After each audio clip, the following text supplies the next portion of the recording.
I bought this off eBay ages ago and it didn't come. I had about given up on it. It's come. And my husband was like, when are you going to use that? I was like, all the time. He was like, no you won't. So here I am using it for my YouTube instruction.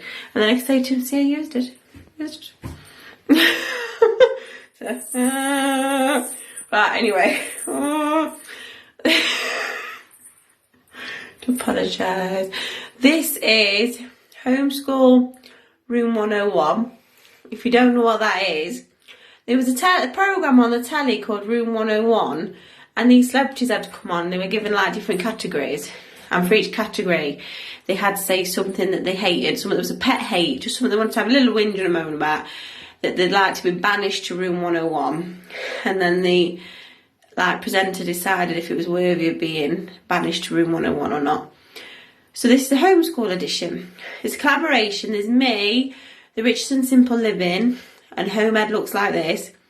And we've all got these categories.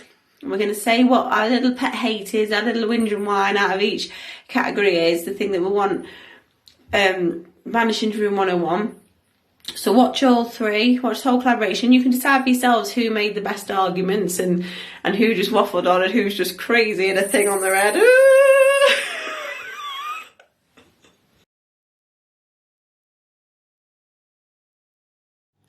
It's really nice outside. They've just dropped the oldest 4 off to Sunday school.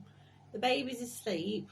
The dog's gone to lay down. The house is actually quiet. It's freaking me out. I thought, well, I'll start filming my collab properly. Yeah, it's quiet. I'm not going to be interrupted every 2 minutes when I do a sentence. What's going on? So the first one, I mean, I don't know what order the others are doing it in, but we're all doing the same categories, so it doesn't matter. The first one is Homeschool Read Alouds.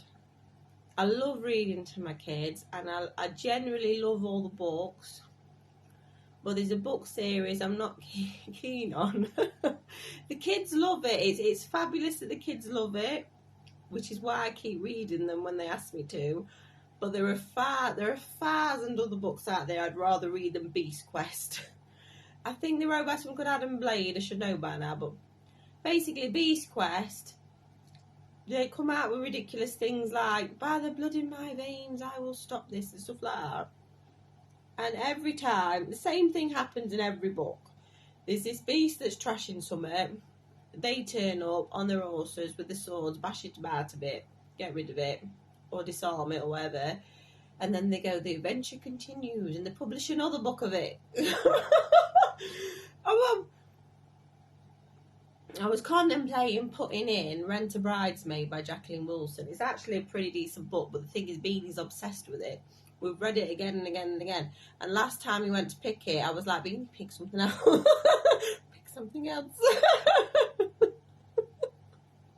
And I could have said Etty Feather. I like Etty Feather. But the thing is, there's 5 books in the Etty Feather series. We've read the first 2 about 50 billion times, and we've only read the last 3 once, because the kids go, oh yeah, let's read Etty Feather, and we read the first 2 again. But by the time we get to the 3rd one, they've had enough of it, or they've gone on to something else. So it's a bit like, you know, Groundhog Day. You read the first 2, you never get any further. But no, I'm sticking to my choice of Beast Quests. I would like to put the Beast Quest books in Homeschool Room 101.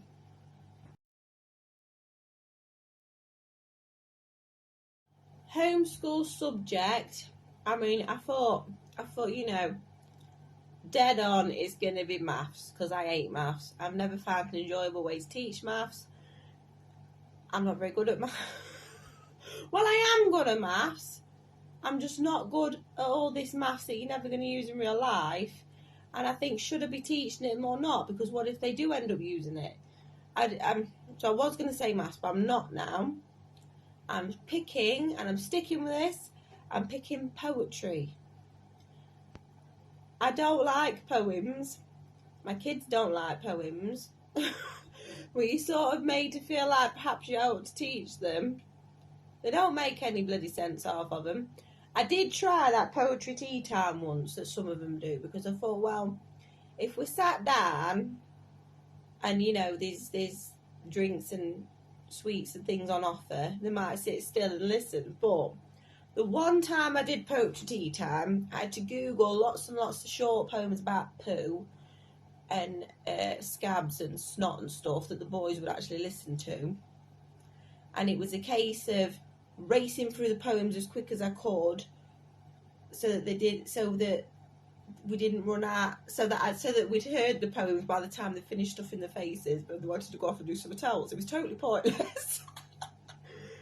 And that's another one where I think, you know, they need to know what poems are, but unless they're going to be a poet, and the vast majority of the nation will agree that they don't like poems. So yeah, I tried that one as well, you know, where they say a poem, a song is a poem to music. But that ended up in having to watch Katy Perry about 50 million times, because Pinky loves Katy Perry. So I was like, well, yeah, that didn't work either.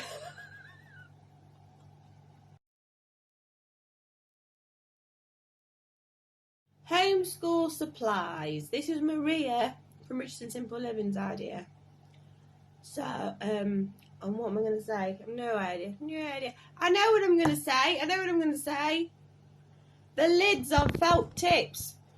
None of my, well, the older two do now, but the third one, the fourth one, and, you know, they don't put the lids back on the felt tips, and then the felt tips are knackered. And, you know, I do my best to say put the lid back on it, and afterwards I'm sweeping the floor and there's all lids all over the floor and I'm trying to fit them back on, and it doesn't matter if they don't match as long as there's a lid on the pen. But there's some that slip through the net and then they don't work. Once I bought some felt tips, and I think we'd had them a day, and next time I come there were not any lids on the chuffing things, and none of them worked. And the baby, well, toddler, he likes to sit at the table and join in now.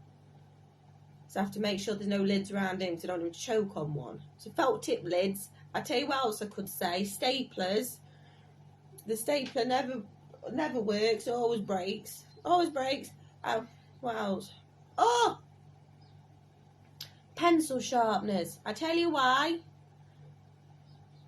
I can never find a pencil sharpener when I want one. When I don't want one, they're all over the place. When I want one, I can never find one. It's my dream to have one of them big ones. You know, them big ones like clamps to the table and you turn the thing. But I reckon the kids would spend more time sharpening perfectly good pencils and crayons down to nothing, because it's fun rather than actually doing anything. And that's cost me a fortune in crayons, so I'm not going to say, yeah. Lids, felt tip pen lids. Put that in your room 101. Homeschool naysayer comments. I was going to say what about socialisation? Because that annoys me, and that's the one you mostly hear, isn't it?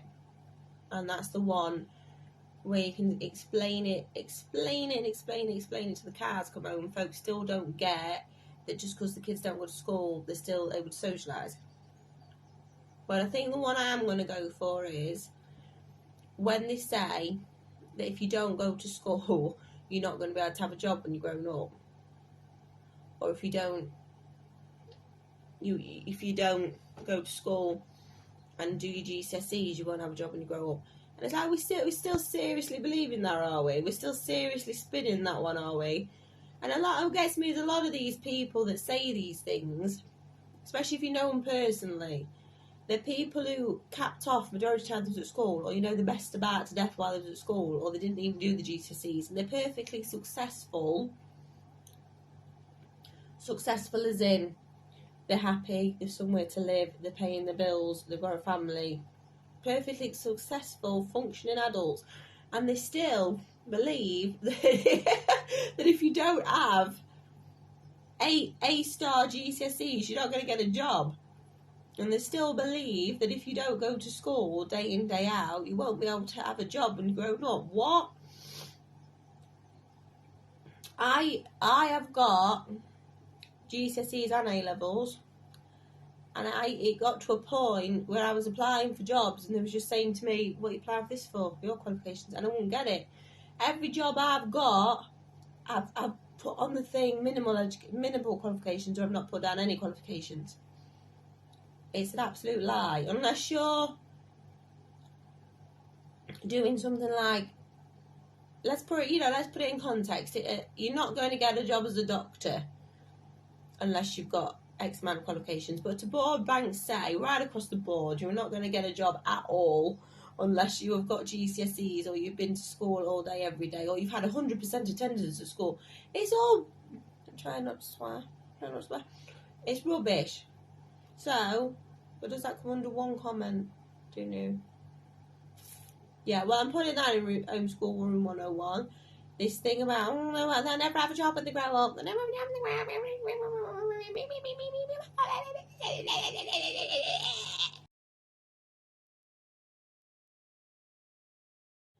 Homeschool worry. I say this all the time. Home education is just an extension of parenting. So a lot of the worries you have when you home educate are the same worries you have from parenting, or they stem from that. So I know it's normal to worry. It doesn't necessarily mean you're doing the wrong thing, and you can only do the best that you can do. You know, apart from extreme circumstances like abuse and stuff, I'm with Savage Garden on that one.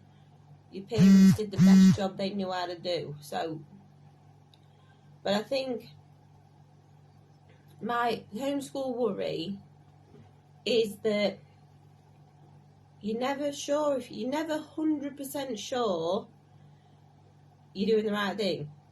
But I think that could be the same if they go to school. You know, I was speaking to a friend yesterday whose child goes to school, and I said to her about my oldest Pudge. I said, you know, all this crap we deal with at secondary school. Because because my oldest would have started secondary school in September, and her oldest did start secondary school in September. And we was having this conversation about secondary school having make-sure breaks you, depending on what happens to you. And I said to her, sometimes I think, and not very often, you know, normally I'm, you know, very confident in that decision, but sometimes I think,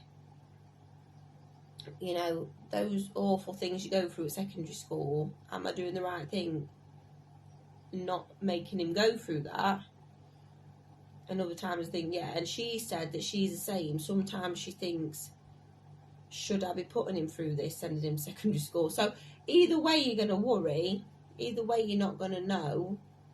And you know, maybe that worry shouldn't be banished, because it's the constant worrying that makes you a good parent, isn't it? But in an ideal world, I'd like to banish worrying. You know, I'd like to know I'm doing the right thing. I hope you enjoyed that, my loves. I'm going to link the other channels involved. You know, the Richardsons Simple Living and Home Ed looks like this. I'm going to link them below, so check out theirs as well. And like I say, you can make the decision who did the best argument or not. I don't think Maria. I don't know about Home Ed looks like this, but Maria's not a ranty person, so she. So I might turn out to be one that's most rantiest. If you enjoyed that, please subscribe. I do homeschool related videos, hauls. There's a gardening collab that started now that runs from May to October that I do at the last week of every month as well. For homeschool vlogs, a homeschool book serial, and any belly dancing classes I release, because I'm trying to run a belly dancing business. I've just started it. Please check out my Patreon, which I'll link below as well, for 75. It's £3 a month. It's roughly 75p a week. And I'll see you next time, my loves.